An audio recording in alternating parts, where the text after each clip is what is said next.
Russia এবং Iran এই দুটি রাষ্ট্র দীর্ঘকাল ধরে বন্ধুত্বপূর্ণ সম্পর্ক বজায় রেখেছে তারা আমেরিকার বিরুদ্ধে লড়াই।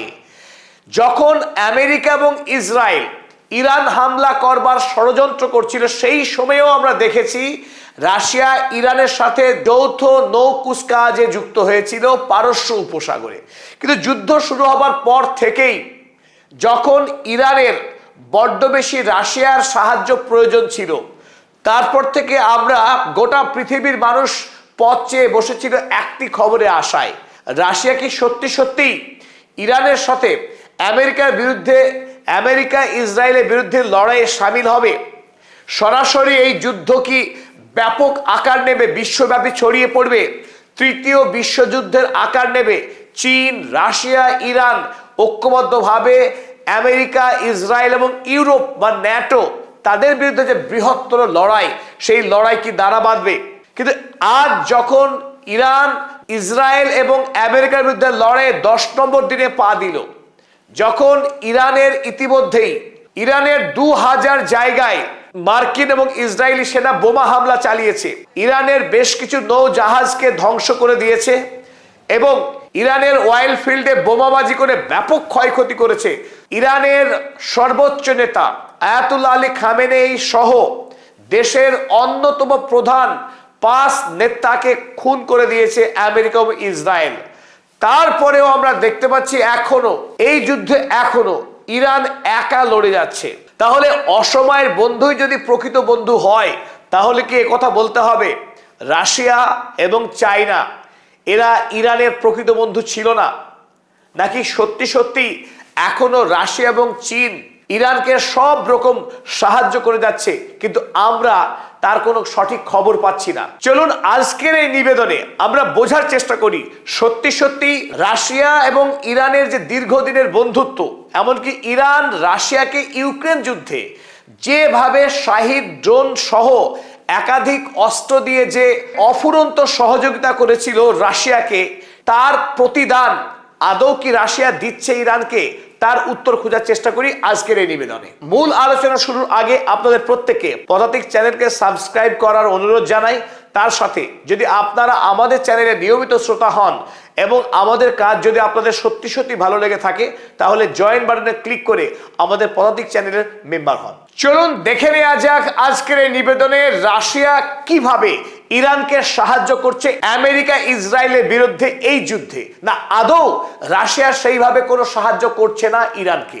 যদিও এখনো পর্যন্ত ইরান আমেরিকার আব্রাহাম লিঙ্কন কিংবা জেরাল্ড আর ফোর্ড যুদ্ধ বিমানবাহী জাহাজকে ডোবাতে পারেনি, তবে ইতিমধ্যেই ইরান যেভাবে মধ্যপ্রাচ্যে প্রত্যাঘাত করেছে আমেরিকা এবং ইসরায়েলকে একই সাথে, আমেরিকার গোটা মধ্যপ্রাচ্য জুড়ে যে আধিপত্য ছিল, আরব দুনিয়ার প্রতিটি রাষ্ট্রকে যেভাবে আমেরিকা এবং ইসরায়েল গোলামে পরিণত করেছিল, সেই রাষ্ট্রগুলোকে এমন ঘা দিয়েছে ইরান, তারা এই মুহূর্তে নড়ে চড়ে বসেছে।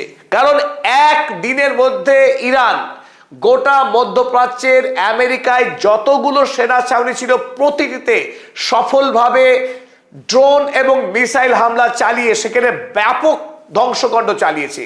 আমরা দেখেছি ইতিমধ্যেই ইরান, সৌদি আরব, জর্ডন এবং ইউএইতে থাকা আমেরিকার আকাশ প্রতিরক্ষা ব্যবস্থা সেই থার্ডকেও গুড়িয়ে দিয়েছে প্যাট্রিয়ট সিস্টেম এবং আর্লি ওয়ার্নিং র্যাডার সিস্টেম, যাকে প্রতিরক্ষা ব্যবস্থা চোখ বলা হয়। 5000 কিলোমিটার এরিয়া জুড়ে যদি ইসরায়েল বা আমেরিকার কোনো লক্ষ্যবস্তুকে কেন্দ্র করে ইরান বা কোনো শত্রু রাষ্ট্র যদি মিসাইল ছোড়ে, তার ইনস্ট্যান্ট সংবাদ পেয়ে যায় এই চোখ। সেই চোখকেও ধ্বংস করেছে ইরান। তাই আপাত দৃষ্টিতে ইরান যখন এই ব্যাপক প্রিসিশন অ্যাটাক করছে তার শত্রু রাষ্ট্রগুলোর উপরে, গোটা পৃথিবী চমকিত, অত্যাশ্চর্য হয়েছে। আমেরিকা এবং ইসরায়েলের বিরুদ্ধে লড়াইয়ে ইরান যে তৎপরতা, যে দক্ষতা এবং যে এফিসিয়েন্সি দেখিয়েছে, সেটা নজিরবিহীন। এর আগেও গত বছর 12 দিনের যুদ্ধে ইসরায়েলের সঙ্গে ইরান মারাত্মক ক্ষতি করেছিল ইসরায়েলের, কিন্তু সেই যুদ্ধে ইরান এই মাপের প্রিসিশন যথার্থ আক্রমণ কিন্তু করতে পারেনি, যেটা এবার করেছে। এখান থেকেই অনেকের প্রশ্ন ছিল মনে, তাহলে কি ভেতরে ভেতরে চীন এবং রাশিয়া ইরানের পাশে আছে, তাকে সমস্ত রকম স্যাটেলাইট জিপিএস পরিষেবা দিয়ে আমেরিকার যত অ্যাসেট রয়েছে, তার সেনা ছাউনি বা দূতাবাস, তাদের এক্স্যাক্ট লোকেশন এবং আমেরিকা কি কি আকাশ প্রতিরক্ষা ব্যবস্থা ব্যবহার করছে, তাদের মিলিটারি অবস্থান বা মুভমেন্ট কোথায়, কিভাবে তাদের জাহাজ সমুদ্রের কোথায় কোথায় অবস্থান করছে এবং তাদেরকে আক্রমণ করতে গেলে কখন কিভাবে কোন অস্ত্র ব্যবহার করতে হবে, এই টোটাল ইন্টেলিজেন্স সিস্টেম কি চীন এবং রাশিয়া সরবরাহ করছে। এই প্রশ্নের উত্তরে ওয়াশিংটন পোস্ট, আমেরিকার এই বিখ্যাত খবরের কাগজ ওয়াশিংটন পোস্ট সরাসরি জানিয়েছে এই যুদ্ধ ইরান একা লড়ছে না আমেরিকার বিরুদ্ধে। ইরানের সঙ্গে ছায়ার মতো সমস্ত রকম সহযোগিতা চালিয়ে যাচ্ছে তার পুরনো বন্ধু রাশিয়া। আমেরিকার এই পৃথিবীতে যদি দুটো অন্যতম শত্রুর নাম করা হয় তাহলে অবশ্যই রাশিয়া আর ইরান আসবে। সেই রাশিয়া এবং ইরান যারা আমেরিকার আধিপত্যবাদের বিরুদ্ধে ঐক্যবদ্ধভাবে লড়াই চালিয়ে আসছে দীর্ঘকাল ধরে, সেই বন্ধুত্ব এত সহজে ছিন্ন হওয়ার কথা নয় এবং তা ছিন্ন হয়ওনি, এ কথাই মনে করছে ওয়াশিংটন পোস্ট। আমেরিকার অগণিত বিশেষজ্ঞ তাদেরও অভিমত, রাশিয়ার ভ্লাদিমির পুতিন ইরানের সাথে হাতে হাত রেখে এই যুদ্ধ করছে। ওয়াশিংটন পোস্ট লিখেছে Russia is providing Iran intelligence to target US forces, official says. ওয়াশিংটন পোস্টের মতে রাশিয়া ইরানকে সমস্ত রকম ইন্টেলিজেন্স পরিষেবা দিচ্ছে। তা ইন্টেলিজেন্সের কাজ কি চলুন আমরা দেখে নিই। Real time targeting data of US military forces, আমেরিকার সৈন্যবাহিনীর যে গোপন তথ্য, সেই তথ্য এবং তাদের অবস্থান সম্পর্কে যাবতীয় গুরুত্বপূর্ণ নির্ভরযোগ্য তথ্য পেতে সাহায্য করছে Russia. Specific locations of American warships and aircrafts, আমেরিকার যুদ্ধ জাহাজ এবং তাদের ফাইটার জেটগুলোর অবস্থান সম্পর্কে নিখুঁত তথ্য ইরান লাভ করছে রাশিয়ার মাধ্যমে। High quality satellite imaging from Russian space based assets, রাশিয়ার স্যাটেলাইটের মাধ্যমে পাঠানো ইমেজকে ইরান বিশ্লেষণ করে তাদের টার্গেটকে প্রিসিশন হিট করেছে। ইরানের নিজস্ব ইন্টেলিজেন্সের পাশাপাশি যখন রাশিয়ার এই ইন্টেলিজেন্স তাদের হাতে এসেছে, স্বাভাবিকভাবেই ইরানের প্রত্যাঘাতের শক্তি অনেকখানি বৃদ্ধি পেয়েছে। আমরা দেখলাম যে ইরান ইতিমধ্যেই দুইবার আব্রাহাম লিঙ্কন যুদ্ধ জাহাজে মিসাইল হামলা চালিয়েছে, আর তারই ফলে আব্রাহাম লিঙ্কন যা স্ট্রেট অফ হরমুজকে খালি করার অভিপ্রায় নিয়ে পৌঁছে গেছিল প্রায় হরমুজের কাছাকাছি, তখনই তার উপরে ইরান চালায় মিসাইল হামলা। তখন তড়িঘড়ি এই আব্রাহাম লিঙ্কন যুদ্ধজাহাজকে বাঁচানোর তাগিদে মার্কিন নেভি এই যুদ্ধজাহাজকে আবারও পিছিয়ে আরব সাগরে নিয়ে যেতে বাধ্য হয়। আমরা দেখেছি কিভাবে AN/APS-132 আর্লি ওয়ার্নিং রাডার সিস্টেমকে ধ্বংস করেছে ইরান, ধ্বংস করেছে চারটি থার্ড সিস্টেম, আক্রমণ চালিয়েছে আমেরিকার 27টি সামরিক ঘাঁটিতে। যখন আমেরিকার সাংবাদিক মহলে এই প্রশ্ন দানা বাঁধছে যে সত্যি সত্যি এই যুদ্ধের পশ্চাতে রাশিয়ার হাত রয়েছে, তখন ইরানের বিদেশমন্ত্রী সৈয়দ আব্বাস আরাগচিকে সরাসরি প্রশ্ন ছুড়ে দেয় NBC নিউজ চ্যানেলের সাংবাদিক, আর তারই উত্তরে সরাসরি আরাগচি জানিয়ে দেন রাশিয়া ইরানকে নানানভাবে যুদ্ধে সহযোগিতা করছে। NBC নিউজ চ্যানেলের সাংবাদিক যখন আরাগচিকে বারবার জিজ্ঞাসা করার চেষ্টা করেন যে রাশিয়া ইরানকে কিভাবে সাহায্য করছে, স্পেসিফিক জানাতে হবে তাদেরকে, তখন আরাগচি স্পষ্ট জানান Russia is helping in many different directions, Russia ইরানকে নানান দিক থেকে সহযোগিতা করছে। আর military cooperation between Iran and Russia is not something new, Russia এবং ইরানের মধ্যে যে সামরিক সহযোগিতা সেটা নতুন কিছু নয়। ইটস নট আ সিক্রেট, তা গোপন করার মতো বিষয়ও নয়। It has been in the past and it's still there and will continue in the future. ইরানের সঙ্গে রাশিয়ার যে সামরিক সম্পর্ক অতীতে ছিল, বর্তমানে আছে, ভবিষ্যতেও থাকবে, দৃঢ়তার সঙ্গে আব্বাস আরাগচি জানিয়েছেন। The relationship between Moscow and Tehran as a very good partnership. তিনি তেহরান এবং মস্কোর মধ্যে যে বন্ধুত্ব, সেই বন্ধুত্ব অটুট এবং শক্তিশালী, একথা আরো একবার জানিয়েছেন আব্বাস আরাগচি। অর্থাৎ 8ই মার্চ ইরানের সর্বোচ্চ ধর্মীয় নেতা নির্বাচিত হলেন। যুদ্ধকালীন অবস্থায় দেশের মধ্যে যে নেতৃত্ব শূন্যতা ছিল, নেতৃত্বহীনতা ছিল, সেই দুর্বলতা কাটিয়ে ইরান এবার স্থায়ী শক্তিশালী সর্বোচ্চ নেতা পেল। এতে আশা করা হচ্ছে আমেরিকা এবং ইসরায়েলের বিরুদ্ধে যে যুদ্ধ, সেই যুদ্ধের গতি আরো ত্বরান্বিত হবে। ইরানের পক্ষে প্রত্যাঘাত আরো অনেক বেশি জোরালো হবে ইসরায়েল এবং আমেরিকার বিরুদ্ধে এই যুদ্ধ। আয়াতুল্লাহ আলী খামেনিকে হত্যা করবার পর আমেরিকা এবং ইসরায়েল তারা ভেবেছিল দেশের মধ্যে যারা বিরোধী গোষ্ঠী তারা তীব্র আন্দোলন শুরু করবে এবং সেই সুযোগে দেশের মধ্যে যে ইসলামিক যে শাসন ব্যবস্থা চালু আছে, সেই শাসন ব্যবস্থা তাসের ঘরের মতো ভেঙে পড়বে। সুযোগে ইসরায়েল এবং আমেরিকা তাদের পছন্দের রেজা পেহলভিকে এসে ক্ষমতায় বসিয়ে দেবেন। আমেরিকা এবং ইসরায়েলের সেই ষড়যন্ত্র সম্পূর্ণরূপে ব্যর্থ। ইরান দেখিয়ে দিয়েছে তারা আমেরিকা এবং ইসরায়েলের বিরুদ্ধে যুদ্ধে ঐক্যবদ্ধ।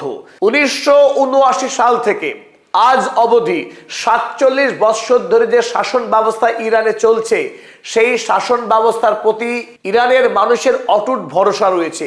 তারা আবারও দেখিয়ে দিল পশ্চিমী দুনিয়াকে আয়াতুল্লাহ আলী খামেনির নেতৃত্ব এবং তার পুত্র সৈয়দ মুজতবা খামেনির প্রতি তাদের অকুণ্ঠ আস্থার কথা। মুজতবা আলী ইরানের সর্বোচ্চ নেতা নির্বাচিত হওয়ার পর আমেরিকায় ডোনাল্ড ট্রাম্পের মুখে চুনকালি পড়ে গেল। আমেরিকার মানুষ এখন বলছে 87 বছরের খামেনির পরিবর্তে ডোনাল্ড ট্রাম্প আরো বেশি কঠোর, আরো বেশি পশ্চিমা বিরোধী 56 বছর বয়সী খামেনিকে ক্ষমতায় আনলেন ইরানে। অর্থাৎ ডোনাল্ড ট্রাম্পের চাল সম্পূর্ণ বুমেরাং হয়ে গেল। ডোনাল্ড ট্রাম্প তিনি নিজের গালে আরো একটা থাপ্পড় মারলেন। ইরানের কাউন্সিল অফ এক্সপার্টস তারা আয়াতুল্লাহ খামেনির নাম ঘোষণা করবার পর দেশের প্রশাসনিক এবং গণতান্ত্রিক যতগুলো ইনস্টিটিউশন রয়েছে তারা প্রত্যেকেই এই মুজতবা খামেনিকে আনুষ্ঠানিকভাবে তারা স্বীকৃতি দিয়েছে। ইরানের পক্ষে ইরানের ইসলামিক রেভলিউশনারি গার্ড কর্পস অর্থাৎ ইরানের সবচেয়ে শক্তিশালী সৈন্যবাহিনী, তারা প্রথমেই আয়াতুল্লাহ মুজতবা খামেনিকে উষ্ণ অভ্যর্থনা জানিয়েছে তাদের পক্ষে। তারপর দেশের আর্ম ফোর্স, ন্যাশনাল পুলিশ এবং ইরানের ন্যাশনাল সিকিউরিটি কাউন্সিলের চেয়ারপারসন আলী লারিজানি, যিনি আমেরিকা এবং ইসরায়েলের বিরুদ্ধে এই যুদ্ধের নেতৃত্ব দিচ্ছেন, সেই আলী লারিজানিও অভিবাদন জ্ঞাপন করেছেন এই নবনির্বাচিত দেশের সর্বোচ্চ ধর্মীয় নেতাকে। দেশের রাষ্ট্রপতি মাসুদ পেজেশকিয়ান এবং পার্লামেন্টের নেতৃত্বের পক্ষেও এই নতুন নেতাকে সাদরে গ্রহণ করা হয়েছে। দেশের জনসাধারণ এই দুঃখের মধ্যেই, এই যুদ্ধের মধ্যেই রাস্তায় নেমে স্বাগত জানিয়েছে তাদের দেশের নতুন ধর্মীয় নেতা আয়াতুল্লাহ মুজতবা খামেনিকে। এবং তারই মাধ্যমে পশ্চিমী দুনিয়ার যে ষড়যন্ত্র ছিল ইরানের মধ্যে ডিভাইড অ্যান্ড রুল করা, দেশের মানুষকে দুটি ভাগে ভাগ করা যে ষড়যন্ত্র করেছিল, সেই ষড়যন্ত্র সম্পূর্ণরূপে ব্যর্থ। দেশের মানুষ বর্তমানে যে শাসন কাঠামো রয়েছে ইরানে, তার প্রতি তারা আস্থা রেখেছেন। রাষ্ট্রপতি পেজেশকিয়ানের মতে নতুন নেতার নেতৃত্বে ইরান আরো বেশি সমৃদ্ধি এবং আরো বেশি শক্তি ঐক্যের পথে এগিয়ে যাবে। ইসরায়েলের সংবাদপত্র টাইমস অফ ইসরায়েল লিখছে, more hardline than his father, Mojtaba Khamenei's appointment signals defiance and revenge। Ayatollah Ali খামেনির থেকে অনেক বেশি কঠোর, অনেক বেশি চরমপন্থী এই মুজতবা। এই নতুন নেতার নেতৃত্বে ইরান আগামী দিনে আরো বেশি প্রতিরোধ এবং আরো বেশি প্রতিশোধের পথে হাঁটবে, তাতে সন্দেহ নেই ইসরায়েলের। আয়াতুল্লাহ মুজতবা খামেনি ইসরায়েল এবং আমেরিকার বিরুদ্ধে অনমনীয় দৃষ্টিভঙ্গি বজায় রাখেন। ব্যক্তিগত জীবনেও তিনি শিকার হয়েছেন আমেরিকা এবং ইসরায়েলের নিষ্ঠুরতার। তার নিজের স্ত্রী খুন হয়েছে আমেরিকার হাতে, নিজের পিতা খুন হলেন 8 তারিখে, নিজের মাতা, গোটা পরিবারের অসংখ্য সদস্য খুন হয়েছে ইসরায়েল এবং আমেরিকার হাতে। তাই যখন মুজতবা ক্ষমতায় এলেন, আগামী দিনে বদলা নেবার পালা। প্রতিটি খুনের, প্রতিশোধ নেবেন মুজতবা, এইটাই এখন আশঙ্কা করছে ইসরায়েল। তাই আয়াতুল্লাহ আলী খামেনেই যখন আমেরিকার বিরুদ্ধে 36 বছর ধরে তিনি সর্বোচ্চ নেতা হিসেবে লড়াই চালিয়ে গিয়েছেন, একমাত্র নেতা হিসেবে পৃথিবীতে, তখন তার পুত্র মুজতবা বাবার থেকেও অনেক বেশি কঠোর হবেন এবং অনেক বেশি দৃঢ় অবস্থান গ্রহণ করবেন, সেটাই এখন অনুমান করছে ইসরায়েল এবং আমেরিকা। ইসরায়েল এবং আমেরিকা এখন আতঙ্কিত এই নতুন নেতার নিয়োগে। ডোনাল্ড ট্রাম্প দাবি করেছিলেন ইরানের পরবর্তী নেতা নির্বাচন করবেন খোদ তিনি, কারণ তিনি এখন নাকি ইরানের ভাগ্য বিধাতা। তাই তার গালে সপাটে থাপ্পড় মেরে ইরান দেখিয়ে দিয়েছে যে ইরান একটি সার্বভৌম রাষ্ট্র, তারা আমেরিকার কাছে কোনোভাবেই মাথা নত করবে না আত্মসমর্পণ। তাদের দেশের নেতা তারাই নির্বাচন করবে এবং এমন নেতাকে নির্বাচন করবে যে নেতা আগামী দিনে আরো 6টি রাষ্ট্রপতিকে অতিক্রম করবে, যেভাবে আয়াতুল্লাহ আলী খামেনেই 1989 সাল থেকে ধারাবাহিক 2026 সাল পর্যন্ত আমেরিকার 6 রাষ্ট্রপতিকে অতিক্রম করে দাঁড়িয়েছিলেন বীরের মতো। সেইভাবেই মুজতবা নতুনভাবে নির্বাচিত হলেন। ডোনাল্ড ট্রাম্প তো দুধ ছাড়, তারপরে আরো বহু রাষ্ট্রপতি আসবে যাবে, মুজতবা ক্ষমতায় দাঁড়িয়ে থাকবে, সেই প্রত্যয় নিয়েই ইরান তাদের নতুন নেতা নির্বাচন করেছে। ডোনাল্ড ট্রাম্প তিনি জানিয়েছেন আই অ্যাম নট হ্যাপি, কারণ ডোনাল্ড ট্রাম্প বলছেন তিনি খুশি নন, তার সঙ্গে কথা বলেনি ইরানের মানুষ, ইরানের নেতারা তার সঙ্গে আলোচনা না করেই এই মুজতবাকে নেতা নির্বাচন করেছে, সুতরাং তিনি অখুশি। আর এও জানিয়েছেন তিনি does not get approval from US, he is not going to last long. যে আমেরিকার কাছ থেকে অনুমতি নেয়নি, এত বড় ধৃষ্টতা, এত অধ্যত্ত এই ডোনাল্ড ট্রাম্পের। তিনি বলছেন ইরানের উচিত ছিল তার কাছ থেকে অনুমতি নেওয়া, বরং এই মুহূর্তে ইরানের যে সরকার চলছে সেই সরকার গত 8 দিন যুদ্ধ চালিয়েছিল স্বতন্ত্রভাবে, কোনো সেন্ট্রাল ইউনিটি সেই অর্থে ছিল না। যদিও অন্তর্বর্তী সরকারের নেতৃত্ব দিচ্ছিলেন আলী রেজা আরাফি এবং যুদ্ধের নেতৃত্ব দিচ্ছেন আলী লারিজানি, তবুও যেহেতু সর্বোচ্চ নেতা দেশে ছিল না, সেই ক্ষেত্রে একটা নেতৃত্বের শূন্যতা ছিল। এবার সেই নেতৃত্বের শূন্যতার অভাব দূর হলো এবং মুজতবা এমন একজন ব্যক্তি, মুজতবা এমন এক নেতা যাকে এই মুহূর্তে ইরানের প্রতিটি এন্টিটি তাকে শ্রদ্ধা করে, তাকে গভীরভাবে সম্মান করে। তাই এই মুহূর্তে ইরান আরো বেশি শক্তিশালী হলো, আরো বেশি ঐক্যবদ্ধ হলো, আমেরিকা এবং ইসরায়েলের বিরুদ্ধে লড়াইয়ে তারা আরো বেশি আগ্রাসী হবে। এবং যেটা আসার কথা, এতদিন ধরে ইরান তার যে পারমাণবিক কার্যক্রম চালাচ্ছিল, অথচ এখনো পর্যন্ত তারা সফলভাবে পারমাণবিক অস্ত্র তৈরি করেনি, তার নেপথ্যে একটি কারণ ছিল। আমরা জানি আয়াতুল্লাহ আলী খামেনেই তিনি ব্যক্তিগতভাবে পারমাণবিক অস্ত্র তৈরির বিরুদ্ধে ছিলেন। তার প্রয়াণে এবং মুজতবা নতুন নেতা নির্বাচিত হবার পর দেশের মানুষ একটি স্বপ্ন দেখছেন যে এবার ইরান পারমাণবিক বোমা বানাবে। কেন? তার কারণ এই মোহাম্মদ ইয়াজদি, আমরা আগেই দেখিয়েছিলাম আপনাদেরকে, মোহাম্মদ ইয়াজদি তিনি ইরানের পরমাণু বোমের প্রবক্তা।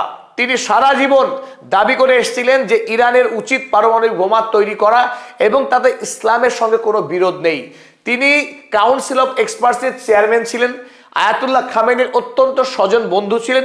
আরো বড় পরিচয়, এই মোহাম্মদ ইয়াজদি তিনি মুজতবা অর্থাৎ নতুন নেতার শিক্ষক ছিলেন। ব্যক্তিগত জীবনে মুজতবা মোহাম্মদ ইয়াজদিকে গভীরভাবে শ্রদ্ধা করেন এবং তার আদর্শকে মেনে বড় হয়েছেন। তাই তিনি যখন দেশের সর্বোচ্চ নেতা নির্বাচিত হলেন, ইরান খুব শীঘ্রই পারমাণবিক অস্ত্র বানাবে তার নেতৃত্বে, এটাই আশা করছে দেশের মানুষ। সবাইকে ধন্যবাদ রইল আমাদের সঙ্গে থাকার জন্য। আমাদের পদাতিক চ্যানেল সাবস্ক্রাইব করুন, লাইক শেয়ার কমেন্ট করুন এবং যদি আমাদেরকে সাপোর্ট করতে চান তাহলে জয়েন বাটনে ক্লিক করে মেম্বার হয়ে যান।